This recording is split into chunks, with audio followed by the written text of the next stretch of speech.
Okay, so thanks again for joining us. Today we're going to be talking about new plot types in FCS Express 7. We do have a handful of new plot types that we want to show you today, and these are all going to sort of enhance your analysis.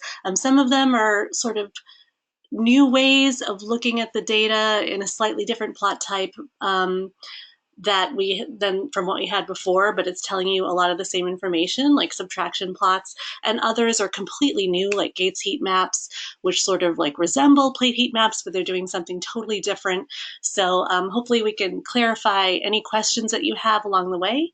And again, please do enter in your questions in your GoToWebinar control panel, which I have a picture of in the lower right corner of my screen. You can enter in where it says enter a question for staff, and I will address those as I go verbally if it's something relevant to what we're talking about, or if it's something tangential or it's a little bit more in depth. Our chat window, we can communicate with you through the chat window because we also have Juan Vasquez on the line. He's our customer support manager. Okay, we'll be able to follow up with you after the webinar as well. So thank you so much for joining us. Let's go ahead and get started in earnest here. So here's our webinar outline. It's going to be, I don't think we're going to be taking the whole hour today. So we're going to just be talking about these 4 different plot types. And the first one here is gate heat maps.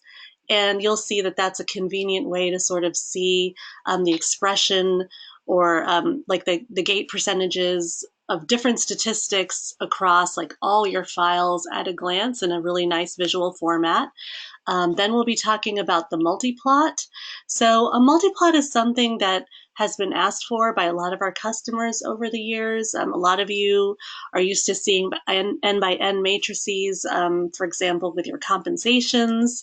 So we've introduced a way to look at different kinds of multiplots, so including the n by n for compensation or just regular n by n plots, and then also all parameters by x or y, and that's going to be based on whatever your first parent plot is. So you'll see once we get to that section, it'll all become clear.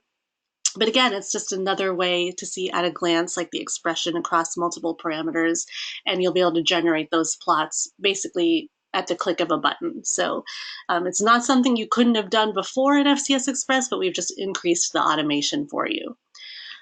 Multiple parameter overlays. Again, you're starting to see a theme. Like this is, again, just something that lets you see at a glance the expression across multiple parameters, like all the parameters that you have acquired with your experiment.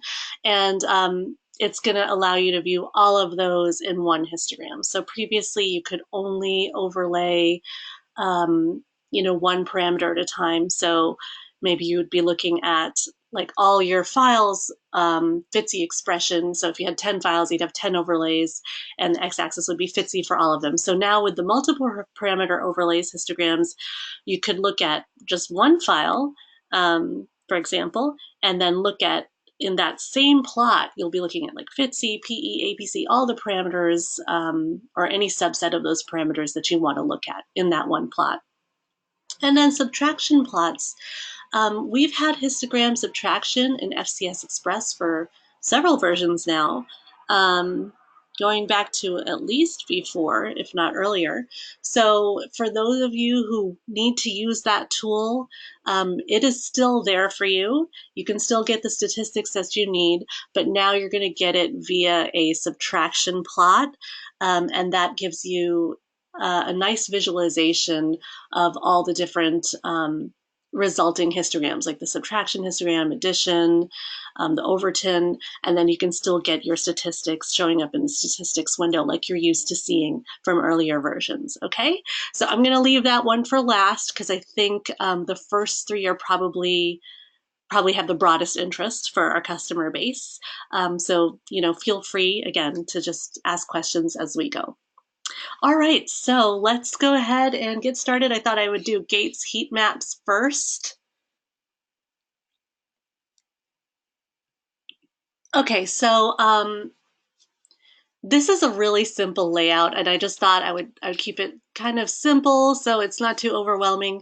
But basically, don't worry too much about the details, but you just think of this as an example of like a really simple kind of typical layout you might be dealing with in the research world on an everyday basis. Like you just have a few plots and, you know, have a moderate amount of gates, not too many. You can make gates heat maps with layouts that have tons more gates than this, but we're just going to work with this basic one for now. And in addition, in this layout, it's set up for batching, and we have about 8 files in our data list. So we're going to look at a gates heat map across all those 8 files. Okay, so just so my layout doesn't get too crowded, I'm going to go to a new page. Okay, and I'm going to insert a gates heat map. So I'll do that by coming to the Insert tab, and I'm going to click on Gates Heat Map. It's up here in the upper right. If you have a longer or a wider screen, I'm just on a laptop right now, you might see that button, Gates Heat Map, a little bit bigger. I apologize, it cannot zoom in, but if it's there on the Insert tab, if you go all the way to the right, under the Other Plots section, which is the subsection to the rightmost of your screen, you'll see Gates Heat Map. So I'm going to click on that. And, you know, I would suggest drawing it kind of long and large because you're going to be putting a lot of overlays on there. All right, so it's just defaulting to my first file, or, you know, the first, whatever is the last file you clicked on in FCS Express. Let me make my title a little bit larger. I know it's probably a little bit small for you to see on the webinar, although it's actually truthfully not that important in this case because we're going to be adding overlays anyway. Okay, so so right now we're looking at the first parameter, which is time. Let's change this to something else, maybe like CD4, okay? And, you know, I can also apply a gate to this. Right now we're looking at no gate. Why don't we look at the bead exclusion gate? So if I go back to my first page, I don't have that plot showing here, but this plot here is gated on bead exclusion, so we don't want to look at the expression of our markers in bead exclusion. So it's important, you know, when you're looking at these plot types, you always want to gate them appropriately. I think that goes across the board for, you know, all the plot types we're going to be talking about today. So let's gate that on bead exclusion, excuse me. And let's add some overlays because things are not looking that interesting right now. We're just looking at the one file. So I'm going to select all my files here of interest from the data list, 2 through 8, because I've already got one on there. And I'm just going to, normal method for adding overlays to plots, just drag and drop from the data list onto the recipient plot. And then FCS Express will prompt you, and we're going to choose to add the files to the plot as new overlays. Okay, so now you see we've got a whole bunch more overlays. Probably the font's a little bit too small for you to see, but here along the y-axis of the plot, I have the names of the different files that we've added. If I mouse over, you can see them in the hover text as well. So we have the 9 different files. And what we're looking at now is the CD4 PE Sci7A expression, or actually the fluorescence value, the arithmetic mean. I can change that under the overlays section. You know what, let me stay here on axes. I'm going to make the fonts a little bit bigger so it's easier for you to see. Hopefully this will help.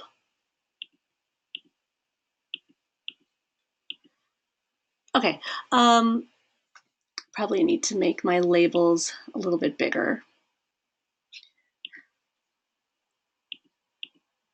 Okay, so I think you can see that a little bit better now. So we are looking at the CD4 PE Sci7 arithmetic mean across the fluorescence values across all these gates along the top. You can see them in the labels, right? So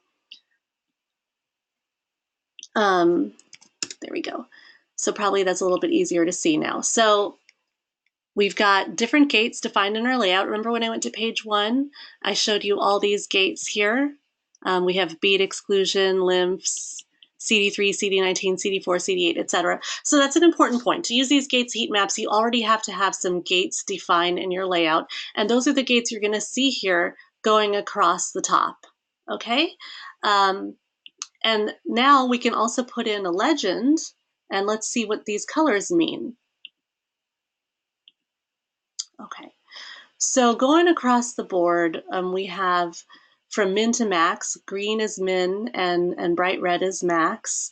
So for example, this makes sense, right? In the CD4 gate, let's zoom back out a little bit. In the CD4 gate, we have the highest expression of the CD4 PE size 7A. That makes sense, right? The CD3 column here, you have some also red showing up. So this allows you to see at a glance the expression of this marker going across the board in all the gates you've defined in the layout. Let's actually turn off some of the gates we don't want to look at. And this is going to work the same as turning off gate colors in a regular plot. So you can just highlight the plot and go to gates to display. And I'm going to say all gates except those checked below. So I don't want to look at bead exclusion. It just doesn't make sense. So I took that off, and now I'm just looking at the actual biological gates that we've defined, limb blasts, and then all these other subsets here. Okay. Other things you can do is go to your color levels, and you can change some of the settings here. So right now we're looking at a green-red color scheme, and it's showing mean plus or minus standard deviation. And if I want to see a little bit more color coming out, I can make this color scheme a little bit less stringent. So rather than 3.5 standard devs being the spread, I could, for instance, change it to 2. And you start to see that the variation is a little more evident because we're seeing more colors. You can also change the color scaling from linear to logarithmic. If you have some negative values there, that's why you're going to kind of see this hash fill, because you really can't take the log of a negative number. So let me change that back to, let's change that back to linear. You can also set this to, rainbow or flame, any of these nice color schemes that you might recognize from working with regular plate heat maps or our spade plots, etc. You can do grayscale if you need something a little bit less flashy for publication. Inverse grayscale, okay. I'm going to put this on green-blue for now. And you can also come over to overlays, and you can change the parameter, by clicking on the x-axis of the plot. So if I want to change this to like CD16, you could do that. But if you want to change the actual statistic that is being plotted, you'll want to change to you'll want to change that here under overlays. So I could change this to median, or even number of events. I see a question, can you add a scale to the legend? Normally in Heatmaps you can. I think it may have been taken out for the Gates heat maps, but I will have to check on that and I will get back to you. So we have your email, and we can get back to you after the webinar. That's a great question. Okay, so and then we also have these radius parameters, and that's going to change the size of each well, if you will, within the gate according to whatever statistic here or whatever parameter you want to set it to. So, maybe if I changed it to forward scatter. Okay, so the bigger ones are having a greater forward scatter value. What I like to do is just change it to any arbitrary parameter and then put it on number of events. And that way, like, the size of the wells is actually reflecting how many events are in that gate for that particular file. So for example, and I'm really sorry that I cannot always get my drawing tools to work on Mac, but I'm going to try one more time. Okay, it looks like I did. So like, for example, this well right here that I'm circling, it's in the CD19 column, and the row is this particular file, 44713018.fcs. So what that means is like that particular file, it doesn't have a lot of events in the CD19 gate. Okay, whereas in contrast, that file, it does have a lot of events in this CD3 gate because that one is comparatively large, and they all have a lot of events in the limps gate, and that kind of probably makes sense because limps is a you probably have less variation in your limps. Probably all your samples have around the same number of limps. It's when you get down into the deeper subsets that you start to see a lot more variation. Okay, so let's erase those drawings. Okay, and the other cool thing you can do is add a statistics box.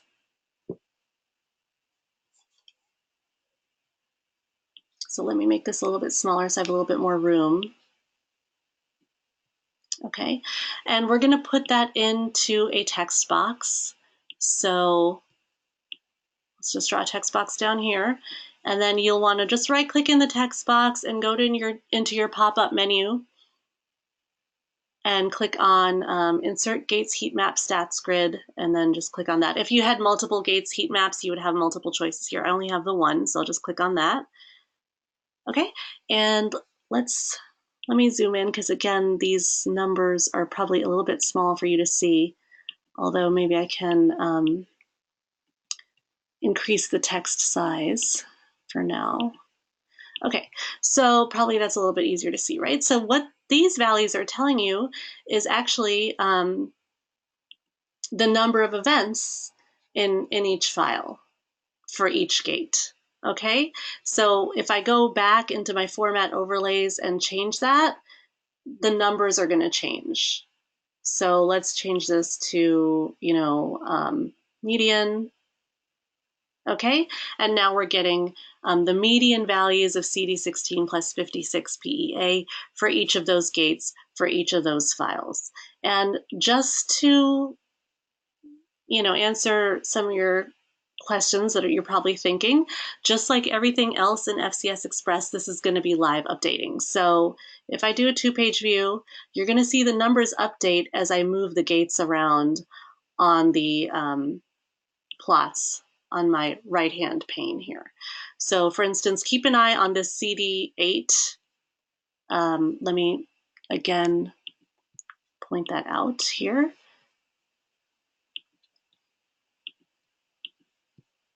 Okay, I cannot get the drawing tools to work again, but it's this column right here, the second to the last column from the right in your stats grid. Just watch those numbers change when I move this CD8 gate around. Okay, so right now, like the top number is 232. That's all going to change as I'm adjusting this gate. Okay, so even if you adjust gates higher up in the hierarchy, like the limps gate, which is a parent of most of those subsets, then you're going to see all of them change, right? Not only are the stats changing, but the gates heat map is changing as well, the colors in the gates heat map, and in some cases, the size of the wells, since we turned on that radius parameter. Okay, so that's gate heat maps in a nutshell. It's a really cool way to kind of at a glance see what might be going on with your experiment and with all the gates you've drawn, especially if you've got a lot of files or a lot of gates or both. So definitely just experiment around with it, because sometimes these days with experiments, you never really know what you're going to find, especially with like people acquiring so many channels at once. So it's kind of a nice way to highlight trends that you might not necessarily be looking for. So again, if you have any questions, just type them in. I am going to just forge ahead to the next plot type on our menu today. Let's go back to the welcome screen. So that's going to be the MultiPlot, and there's a few different flavors of that we'll talk about. All right.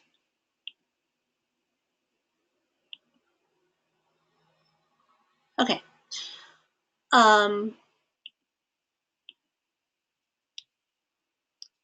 Just a second. Okay, so once you have a plot inserted, and don't worry too much about what is going on with this particular layout. It's not really that important at this stage, but just if you click on the parent plot that you want to build the MultiPlots off of, and I'd suggest having that on a page that's not too crowded because the multiplot is going to take up some space. So you could just, always add new pages down here, etc. So once you click on that, you're going to see this MultiPlot tab become enabled on your ribbon. So if I don't click on it, I don't see it. So don't think that it's a feature that's not in your license, because it is included with the basic license. Everything I'm talking about today is included with your basic license. Okay, so you can click on it, and then you're going to see under the plot tab family, you're going to see this MultiPlot tab coming under it. So you can click on that. All right, and so we have these few different ones, histograms, all parameters by X, all parameters by Y, N by N, and N by N plots compensated. Okay, so let's do the first one there, which is the N by N, sorry, the histograms. So I'll just click on that and then just click on histograms, and a pop-up window is going to come up, and you can generate histograms you can generate like a multi-plot histograms for all of the channels in your experiment. A lot of times you don't really need to do that, like especially if you've acquired area, height, and width for all your parameters. So I'm going to uncheck like height and width for my side scatter and my forward scatter, just because I'm trying to save a little room. I don't want to have so many plots that I don't need to look at, because it's going to start to get crowded. And maybe I'll even uncheck other ones that I'm not particularly interested in. So, I'm just going to check a couple of these and then say, okay. Okay, so now you have the histograms generated for all of the parameters that I checked off. Keep in mind that if you have your layout set up for batching, you can batch through these just like you would normal plots. So, like if I just want to do these pages right here, I can just click next, and these are all going to go to data file 2, and data file 3. So it's a nice way to see what's going on with all your files. The other thing you can do is these are all grouped by default. So if I kind of click near it, oops. These are all grouped by default, but if you want to ungroup them, well, before I ungroup them, let me just show you that you can just resize them all in tandem like this, right? And then you can change any of your formatting properties too. So like you could click on overlays and say that you want to introduce a little bit more smoothing to all of them, right? Then you can also change the colors. Okay, so any kind of normal formatting that you would do, you can do them on the multiplot simultaneously on all the elements within there. But if you wanted to deal with them separately, just like in PowerPoint where you group and ungrouped objects, you can just kind of select all of them, just drag your cursor around them, and then hover your cursor over the border of the selection there, and then in your right-click menu, you can ungroup them. And that way, like if you decided, you didn't want these forward scatter and side scatter anymore, you could just delete them. And, if you wanted to just change a subset of them for some reason to, another plot type like density or something like that, you can do that. So it's very, very flexible. You can do whatever you want with those multiplots as grouped objects or individual objects. So I'm going to undo that and show you a couple of the other multiplot options, or flavors rather.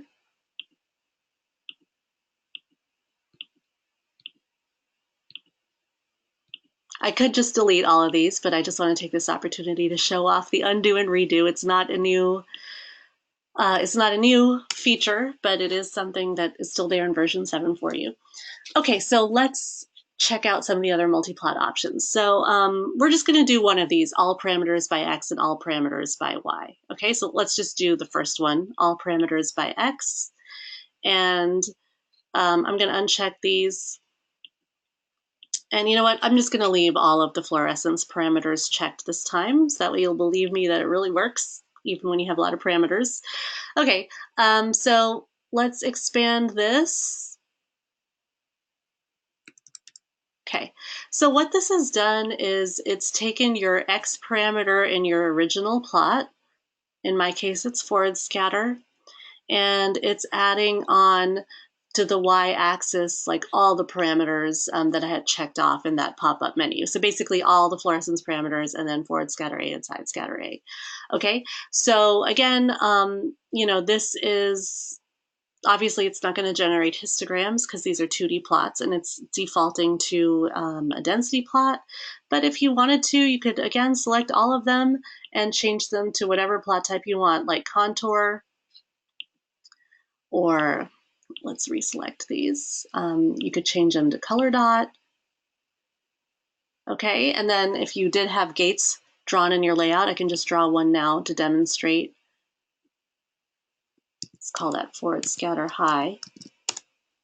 Those red colors or any of the other colors from your gates, they're going to show up in your multi-plot as well, and they're going to live update. Okay, so it's just like any other plot type in FCS Express where it's linked to everything else on your layout, just like a normal plot. So it's live. You know, in a lot of other softwares, you can see it end by end, but it's not necessarily live and it's sort of in its own window. This is all very like organically within your layout, just like any other element of your layout in FCS Express that you're used to working with. Okay, so I'm going to delete these and show you some of the other options. So we have also N by N plots. Okay, so I'm going to click on that. You know what, let's change this to, well, you know, it's fine for now. So click on N by N plots. And this is going to be rather large. So let's uncheck some of these. I just want it to be so that you can see it in the webinar. So I'm just sort of arbitrarily unchecking some of these.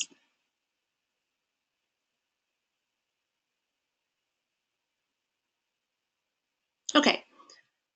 And you know, it's going to come out probably in too small a size. So again, just resize by dragging from the lower right corner or any other corner.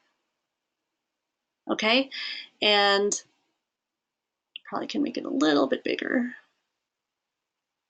All right, so what this is doing is all of the parameters that were checked off in that pop-up menu, it's basically making an n by n matrix of all the plots. So here in the top, we have a bunch of histograms, so the y-axis is count. The next row, the y-axis is forward scatter, then side scatter, then CD4, and then these guys here are CD38, and so on. And then it's doing the same thing going across in columns. Okay, so like all of these ones in the last row, they're having CD28 as the x-axis. Okay, and then, you know, all of these in the second to the last row, I'll try to highlight them. They're having CCR5 PEA as the x-axis. Okay, so you know, just feel free to use these in your experiment if you kind of at a glance want to see, you know, what is going on with that file. And just like I showed you when I showed you the histograms, you can batch through these as well. So right now these are data file 1. I click next and go to data file 2, and you see it's updating very quickly, right? So it's FCS Express 7 is very fast. We can quickly change the data on all those plots, even if you've got way more parameters than I'm showing you today. Okay, so let's let me go back to these, and I don't want to go into too much detail with the last option, N by N compensated, just because we did just have a compensations webinar the other day. But we can just, for example, let's look at a couple of these parameters. Whoops, didn't mean to change it to time there.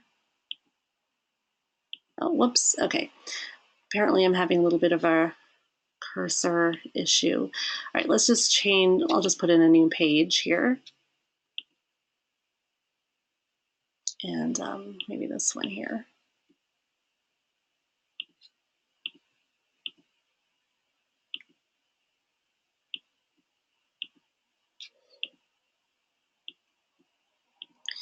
All right. Okay, so now let's look at the last option, which is N by N plots compensated. and that's going to show basically the same thing, but it's going to show like all the compensated parameters for all the parameters that you chose to use in your compensation. So we'll click on that, come back to our multiplot, and so you see the scatter parameters are not an option because they're not involved in the compensation. And I'll click OK. Oh, I forgot to mention, okay, I'll show that in the next plot type. Okay, so this should take just a few moments to generate.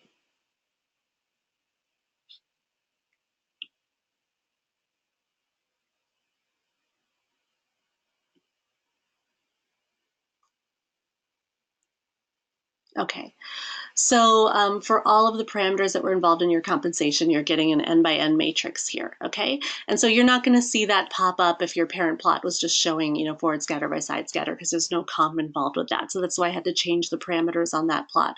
But this is just like the other plots. You'll be able to cycle through it in a batch-like fashion, okay? So, feel free to use those and play around with those as well.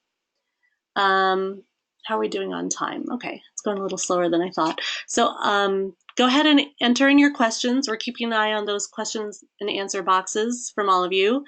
But for now, I'm going to go ahead.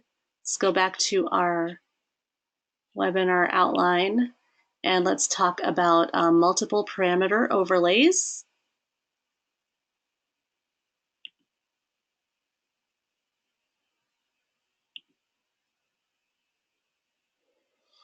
Okay, so we don't need that window open. So we're just looking at the first file here.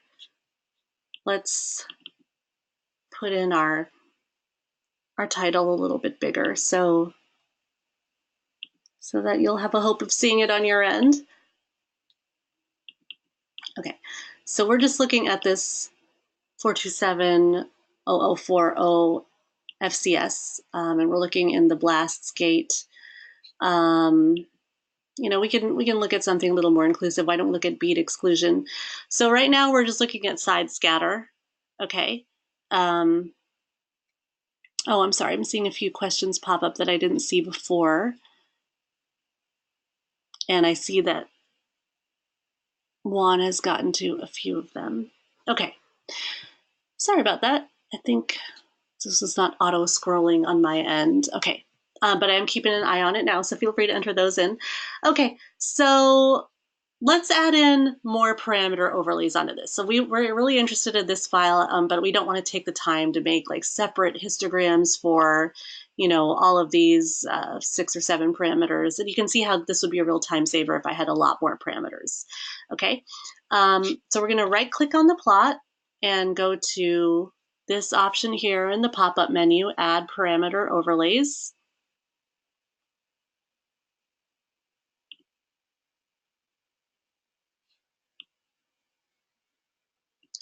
Okay, and maybe I want to add in CD3, CD16, CD19, and CD8 and CD4. Maybe I don't want CD45 because I don't really expect that much variation. I'll just leave that off. Okay, so just click OK, and then they all come in, and we can put in a legend and see what each of those colors mean.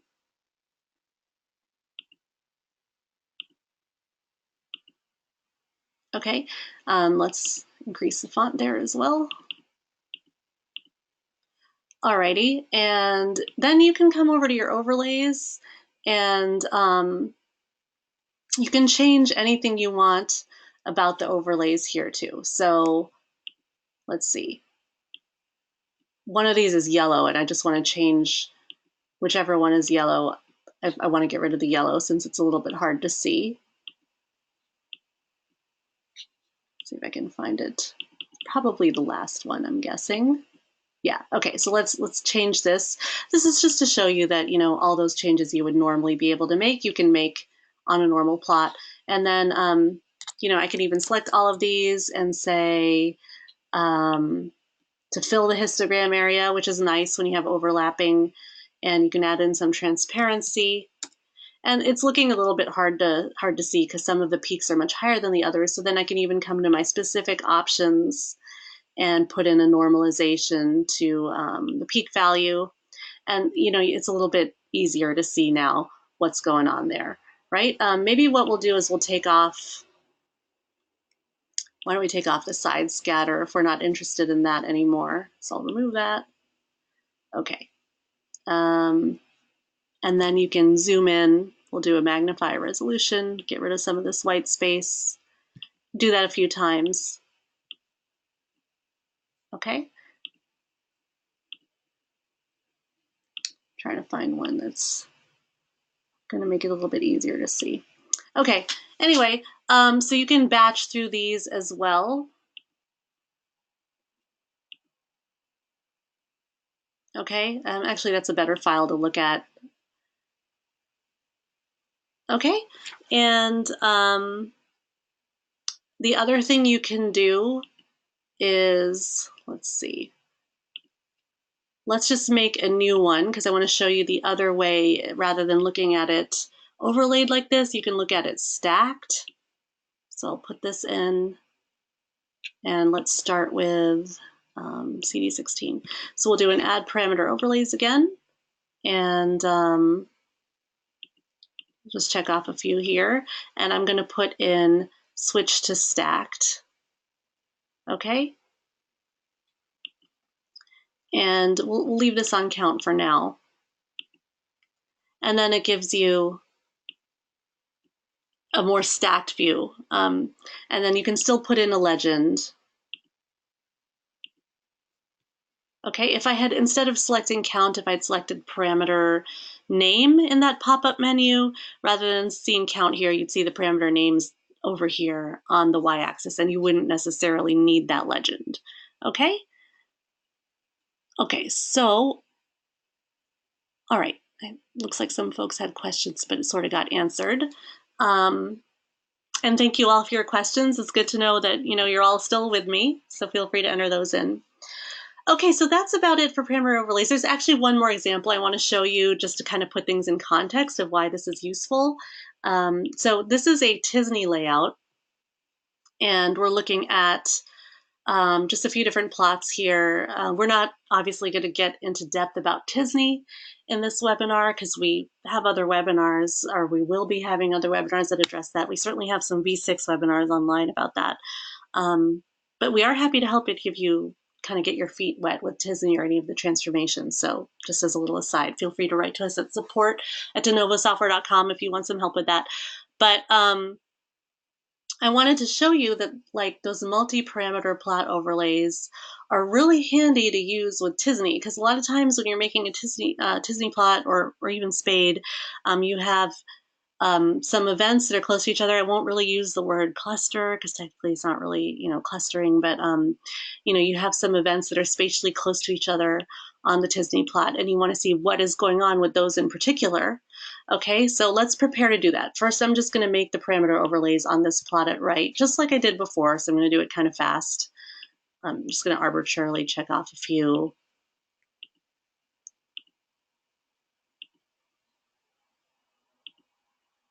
Okay, and let's put in a legend here. Excuse me.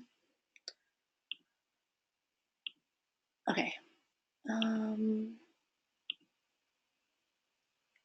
And just because I like filling the histograms and putting in transparency so much, I'm going to do that. Oh, let's select all of them. Looks like they didn't all get selected. Okay, so we're going to fill them in and put in the transparency. Okay, so now, let's say you were interested in this, maybe this, these events here, kind of down here in the bottom right of the Tisney. So I'm going to make a gate on this Tisney plot here, because I really want to know what are these cells kind of hanging out by themselves down here. Let's call it Tisney Gate 1.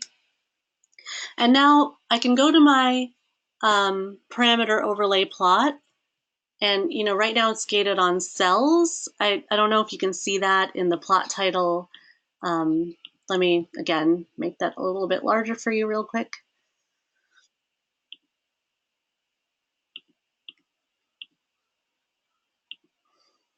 Okay, so it's gated on cells now, but I'm going to gate this on that Tisney Gate 1 plot that I just made. Okay, so now I can see at a glance, you know, what is going on with all of these different parameters. I'm just going to change the legend position there so it's not overlapping so much. Okay, so now I can see, like in the Tisney Gate 1, you know, what's the expression of all these parameters. And of course, it is going to update as I adjust the gate position, okay, and move it around, etc. And if you had this layout set up for batching, you know, you could go to the next file in all of them. Okay, I think I only have one file in this particular layout, but you know, you could do it. Let's see. Yeah, I think I only have one.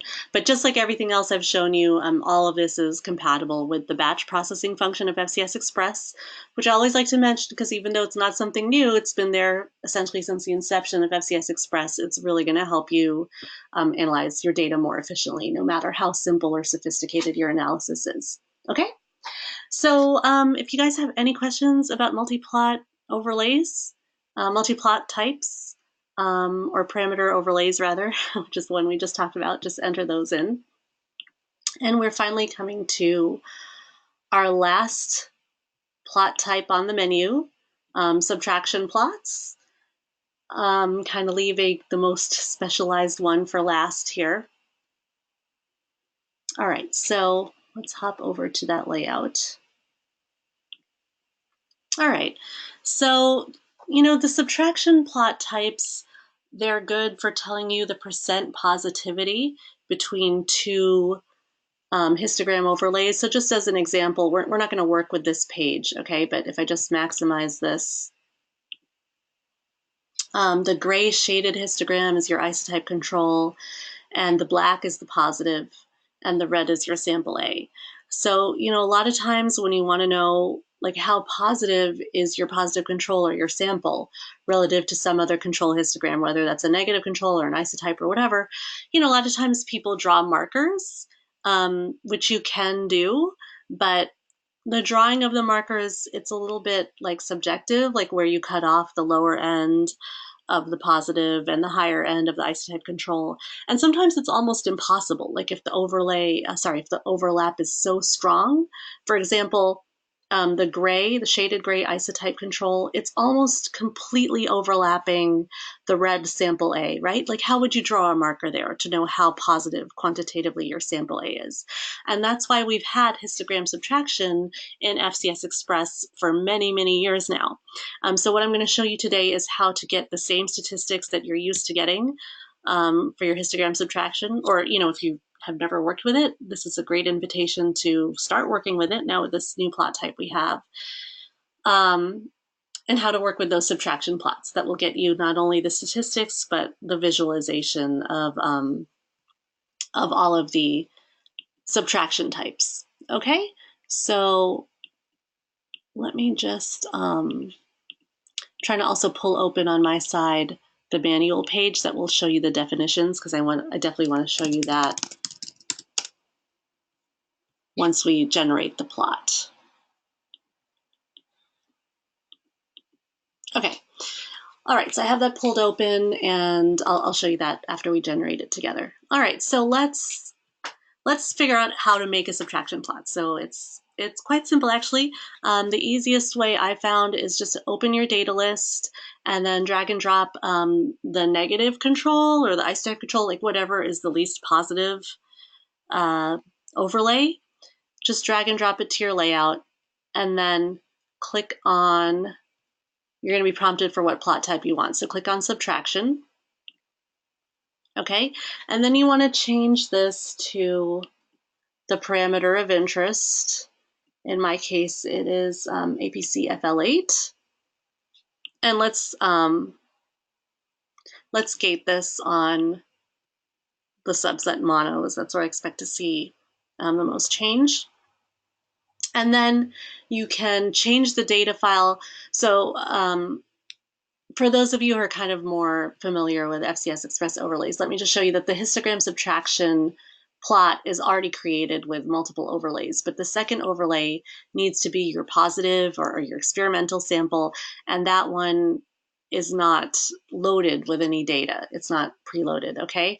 So you can preload it just by right-clicking on it and going to change file, or if you know other ways to change files in FCS Express, those will all work on these plots as well. So I'm going to select the second one that says no data right here. Oh, for some reason I'm in drawing mode. Okay, and then change it to my sample A from my data list. And if you're not seeing like all of these options come up, and if FCS Express is making you browse back into your Mac Finder dialog or Windows Explorer, you'll just want to turn on your advanced data dialog and your user options. So I will show you that in a moment, okay?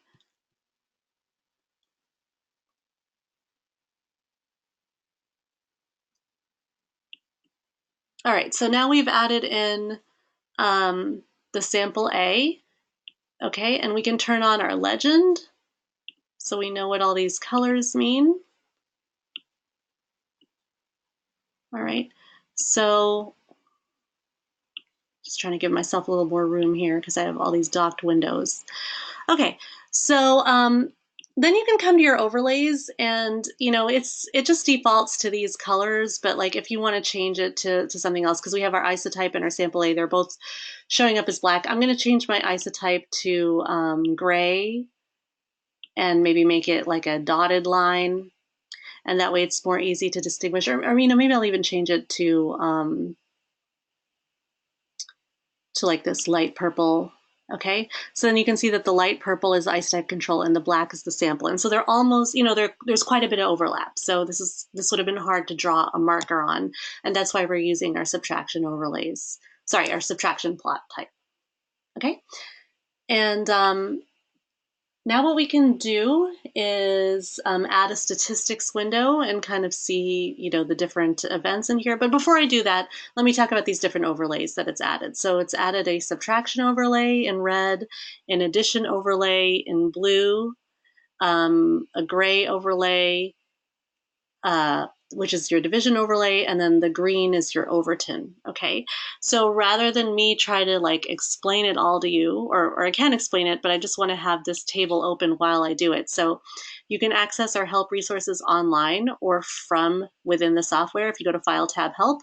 And then if you just search for the word subtraction in quick search, you're going to see a definition of what all of these mean, okay?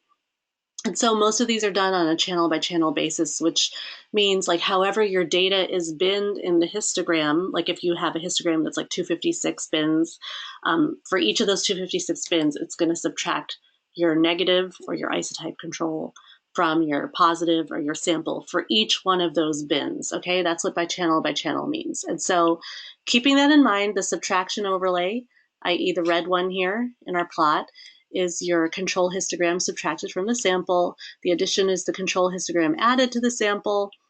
And the division is the sample or the positive histogram divided by the control or isotype, whatever you'd find as the control.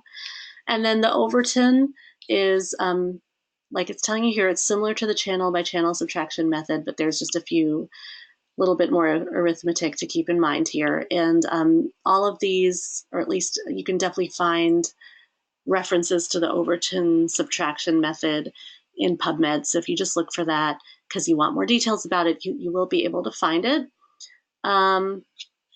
Okay, so let's just hop back to the layout, and we will put in our statistics window. And that's just like with a normal plot type in FCS Express, where you right-click on the plot and you get the pop-up menu.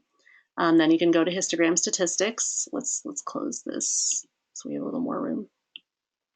Okay, and you're getting these statistics for all of these histogram overlays, and we can put in our % positive, which It's going to show up as NA because just like in earlier versions of FCS Express, you still have to go into your specific options and tell FCS Express which is the control histogram. Okay, so obviously we're going to set it as our isotype control. So we'll go into it just by double clicking on it, whoops, and go into our specific options. This is just like you would have done in version 6, version 5, version 4, and we're going to set that to isotype control. Okay, and now you see we're having our statistics pop up where our sample is about 20.86% positive relative to that negative control, which is our isotype control. Okay, and the very cool thing is you can then batch through this. So like I've actually set this layout up as a panel where it's 3 tubes and each one has an ISO, positive, and a sample. So if I click next and go to the next group, now I'm looking at the isotype 2 with the sample B, and you see, let's scroll right, and we're actually getting 60% positive. Let me see if I can, oops, sorry. Let me see if I can highlight that. Okay, yeah. So this is the statistic of interest here, okay? And that's gonna update as you go between samples, okay? And I see there is a question. Okay, I think that was related to the last plot type, so I will just, I think Juan is already addressing that. Okay, so actually we did take the better part of an hour. So hopefully we've covered most of the things, most of the questions that you had, but we've certainly kind of allowed you to get your feet wet with all these different plot types. And just to review what we talked about, we talked about Gates heat maps, which allow you to see any statistic you're interested in, like percent gated, median fluorescence, number of events across all the gates that you've created in your layout for all of the samples in your layout that you're interested in. Then we've looked at the MultiPlot options, and there's different versions of that, N by N, regular N by N, and N by N compensated, and then just straight up histograms and all parameters by X or Y. We've looked at multiple parameter overlays, which is a single histogram plot that allows you to quickly look at the expression across all the channels you acquired rather than having to make separate plots, which could be a little laborious if you have lots of channels. And lastly, we just talked about subtraction plots, which is really good for things like receptor binding experiments, and other kinds of things where you need to look at histogram overlays where it's not quite clear how to draw your markers, and you kind of want to get a more objective quantitative assessment of your percent positivity. Okay, so thank you so much for joining us. I really appreciate your time today. And in closing, I just want to take you to our website, denovosoftware.com. Because if you have not downloaded a demo of version 7, please do. If you just go to denovosoftware.com or fcsexpress.com, right here, kind of in the middle, it says free demo. See if I can highlight that. Nope, it's not going to let me. And then you'll be able to register for a demo on our website. If you're not signed into our website or you haven't created an account, you'll be able to do that in the upper right corner of our website, and that'll get you access to downloading a demo as well as more in-depth support resources. Okay, well, thank you so much. We will be putting this up on YouTube later, so you can refer to it, but we invite you to email us at support@denovosoftware.com, and we will be glad to answer your questions personally that way, or set up a screen share and help you get started with any of these new features. Once again, have a lovely afternoon. I'll keep the window open a little bit in case there's more questions filtering in.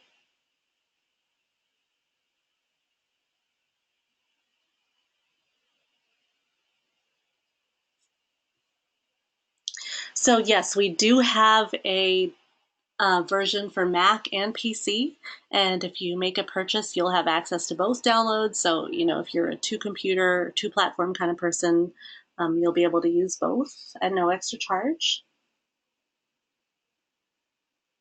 And we have plenty of demo data available online. Once you download the demo or look through our support resources, you'll see a link to those.